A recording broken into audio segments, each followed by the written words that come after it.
a enseñar, enseñar a aprender, reconocernos como necesarios, con derecho a crecer. Hasta hace unos años la oferta de formación continua para los formadores de docentes se vinculaba prioritariamente a los marcos disciplinares de las disciplinas que ellos dictaban, clásicas, o a las didácticas vinculadas a esas disciplinas. Hoy nosotros, sin abandonar ese tipo de oferta que nos parece importante y valiosa, creemos que para dar cumplimiento al objetivo político de la formación docente, que es garantizar el derecho al aprendizaje de los estudiantes, sean niños o jóvenes, nosotros tenemos que incluir en la cajita de herramientas, uno diría, de los futuros docentes, herramientas que los liguen para comprender las características del contexto social, del contexto histórico, las características de las problemáticas que surgen en la etapa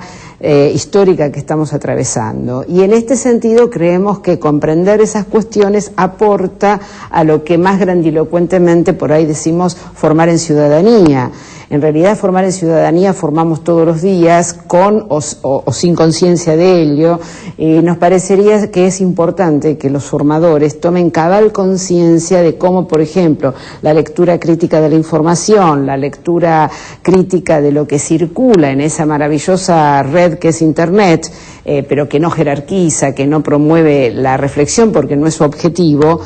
tiene que ser un objeto de trabajo de la escuela. Si la escuela no genera un ámbito de reflexión a propósito de la circulación informativa abismal a la cual están sometidas las sociedades hoy, y están sometidos los niños desde muy pequeños, los adolescentes y los jóvenes, lo cierto es que se pueden producir varias cuestiones, que cierta apropiación de la información sea muy acrítica,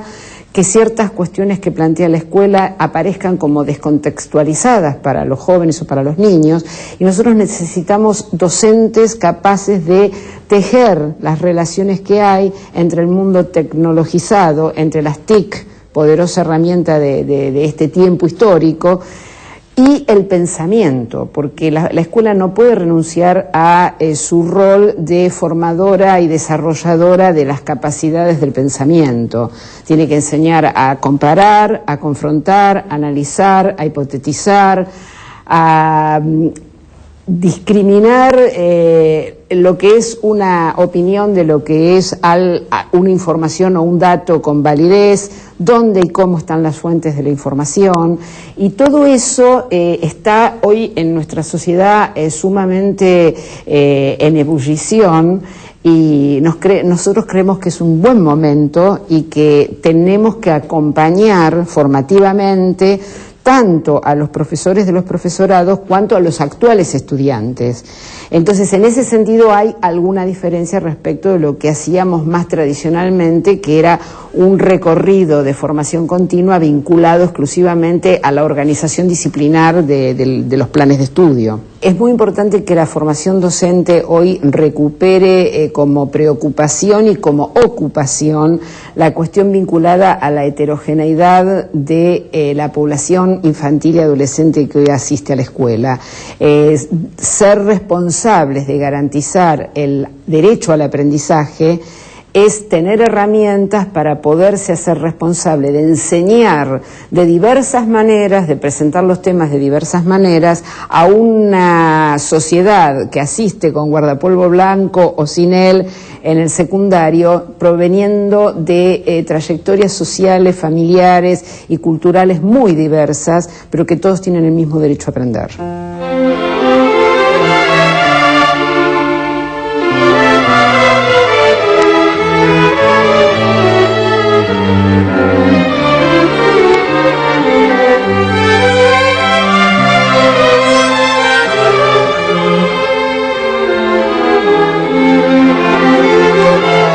Bueno, considerando que este seminario no da puntaje, ¿cuál fue la respuesta a esta convocatoria? Mira, la respuesta es increíble. Nosotros lanzamos el primer seminario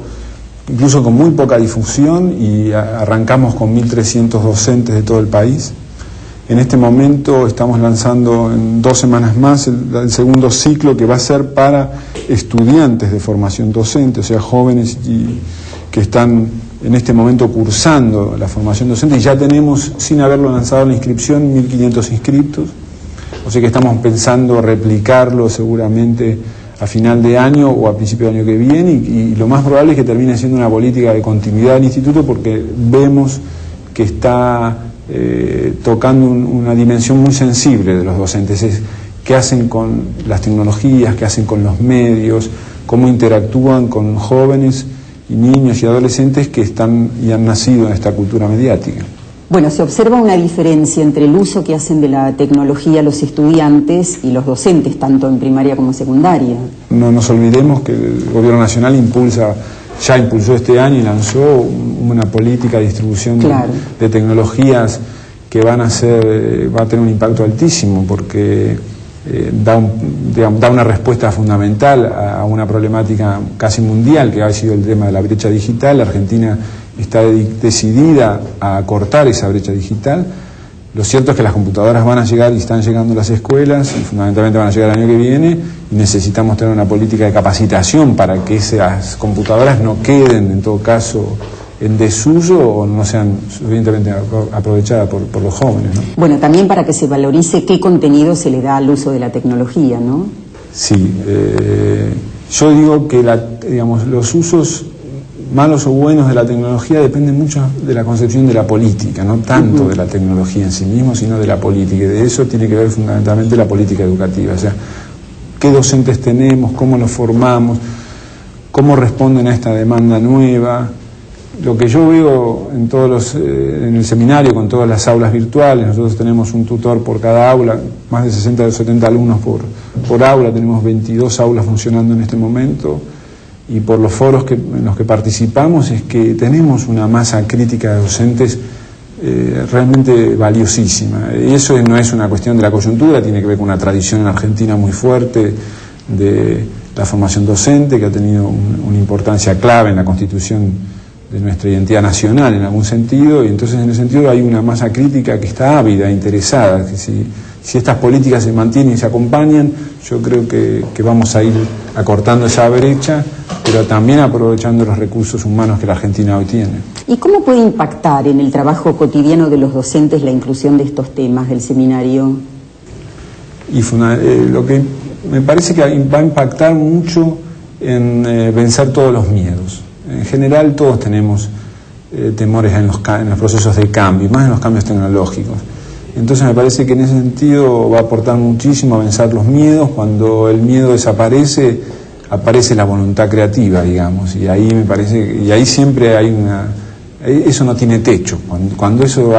surge y se produce, no hay techo. Eso tendrá que ver con los deseos del docente de interactuar con sus alumnos, de la devolución que hagan los alumnos,